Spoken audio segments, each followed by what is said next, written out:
Okay, so we've been talking about this for a long time, and we've been looking for this for a while. This is the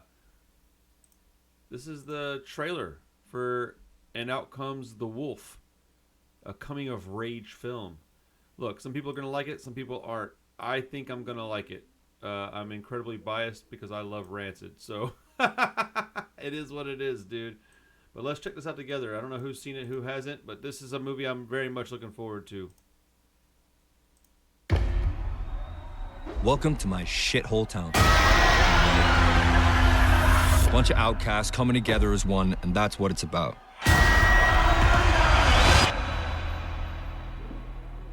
My dad used to say that God uses bad people to do good things.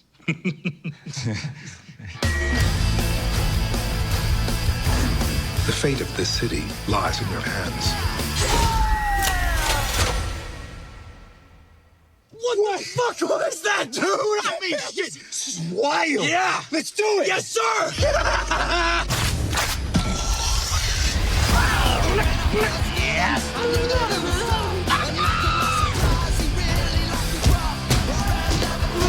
This is what opportunity looks like when it hits you in the face.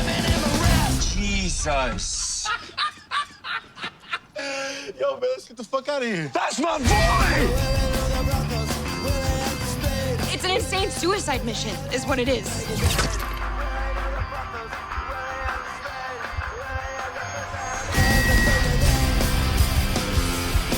He's fucking dead, Ruby.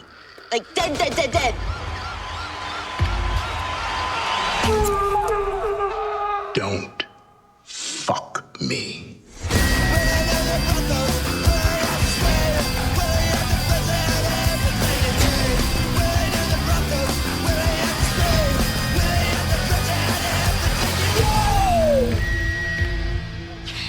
Oh, shit. I got a jet. All right, so I have a few thoughts on that. Let's talk about it for a second. So my first thought is, I imagine some of the quote-unquote like real punker guys are going to be like, meh, meh, meh, meh, meh. So that's probably going to happen a lot. I don't really care.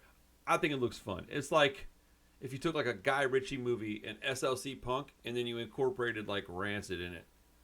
That's what that feels like to me. I don't know. There's not much information on it, so I don't know if Rancid did all the soundtrack or what, but I think it's like loosely based around some of their life. They took that story and then like wrote a movie about it. I think it's not like real life. It's based on some of their stuff. So yeah, I don't exactly understand either. They're kind of hush hush on it. So,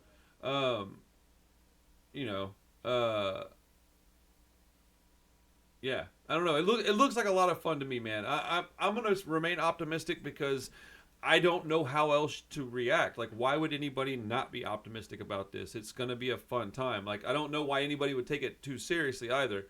So, I don't know. I don't know, dude. There's no information about it. It took me forever to find this trailer, dude. So, like, I don't know who wrote it. I know that Rancid is involved to some degree. That is all I know. I know that they have a lot of music in it. It's loosely based around some of their story, and that it's fiction. That's what I know. I don't know anything else. So, I'm for sure going to watch that, dude. If nothing else, to support independent film, I'm going to watch this. Like, there's no reason for me to not watch it. I want to support independent film. That's just, in my opinion. There's e-zines. What is that? I don't know what that means, Carlos. I'm so confused right now. What does that mean? That came out of nowhere.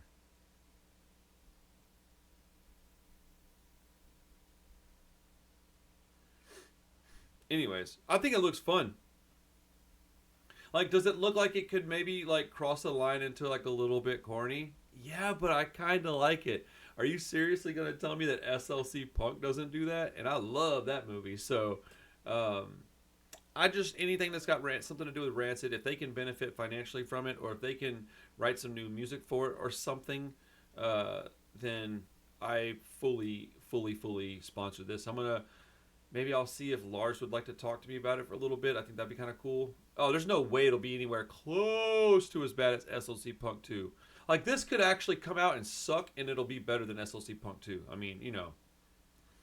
Oh, you're referring to something from, like, earlier. Bro, you can't just pop in here and talk about a subject we were talking about 40 minutes ago and then expect me to remember it. I guess you can. Carlos is my homie, dude. SLC Punk 2 definitely sucked. This looks fun, man. And there's a chick named Ruby in here. Parker approved. Parker approved. But yeah, dude. I would like to see. I want to see like a documentary about Rancid come out. That's like a real deal documentary. But I don't know. That's probably like down the road a little ways. I would think. I would. Oh, so I'm also wanting to see what the whole soundtrack is to this, and if it's going to have a vinyl release. I think that'll be cool. You know, I think this could be a lot of fun. I don't personally think that Tim would put his name on something that wasn't pretty good, or that he at least thought was pretty good. So I'm optimistic that this is gonna. Oh, dude, let's watch it together, Nitty. I'll watch SLC Punk 2 with you. Ooh, Machine Gun Kelly's in it, dude. That tells you how bad it is right off the bat. Let's see. Oh man, look. I understand the theater was trying for the... So, okay, Jordan says, when SLC Punk 2 came out, the big movie theater in Boston by the Commons, and then they said they and they did like a special screening for all the punk rockers. So, yeah, they all went. It was cool what the theater did. I wish they did that for more people like us. That's very true. I wish they did as well. I'm going to watch it. Like, yeah, dude, MGK is like one of the leads in that movie. This is before he was even famous, though. Like, this is a long time ago, bro.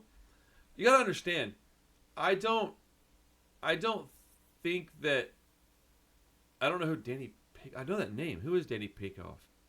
I don't know. I'll figure it out. MGK is a real punk artist. You wouldn't understand. That was hilarious.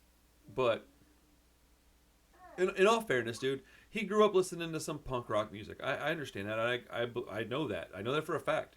And this is before he was like famous. So this is like way before his pop punk thing.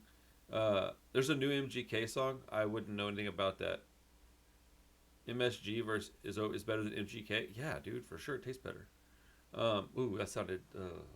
Pause, bro. No diddy. That was hilarious, dude. I got myself. I ain't even know. Is he still with Megan Fox? I don't know, but whoever messes that relationship up is a giant chode. It's just a guy. It's just a movie about a guy who gets too busy to go to shows and eventually hangs it up just to call his kid a poser when he gets into punk in the late 90s.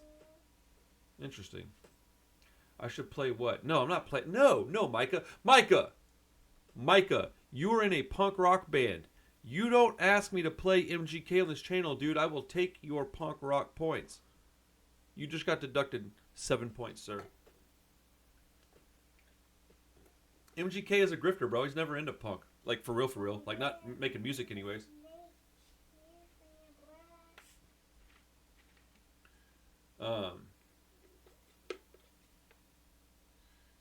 He was never, like... He listened to some of it, but he never was, like, a real punk rocker, dude. So, like... He was never gonna stay in. I mean, look at what. I never had any punk points. So like, here's the deal. He was never like. Look at his clothing, dude. You can tell he's not a real punk rocker. He wore that spiky suit thing. He's in there for like. He was grifting. He was doing it for attention and to pretend that he liked it, to get all the young kids that were starting to get into punk into his music. And look, I'm not even hating on the tactic. Do your thing, but I'm not gonna respond well to that. That's ridiculous. What's up, Todd? Ooh, we just got done watching The Descendants and got to meet them at a local record store today. That's dope. Heck yeah, man. Nitty says, I'll never ever understand why anyone would ever pretend to be a punk. Being a punk isn't cool to begin with. Right, bro? Like, I just do this because it's me. Like, I'm not cool even in a dorky circle, bro. Like, even in the punk rock circle, I'm not cool. But, black metal sucks so hard. Yeah, that movie looks pretty interesting though. I'm gonna say on like an excitement level 1 to 10, I'm at like a 8.3. I'm like pretty excited. I think it'll be cool, man. I think it'll be cool. Dude, black metal sucks, bro. Ugh. And it's supposed to, so congratulations, guys. You did it.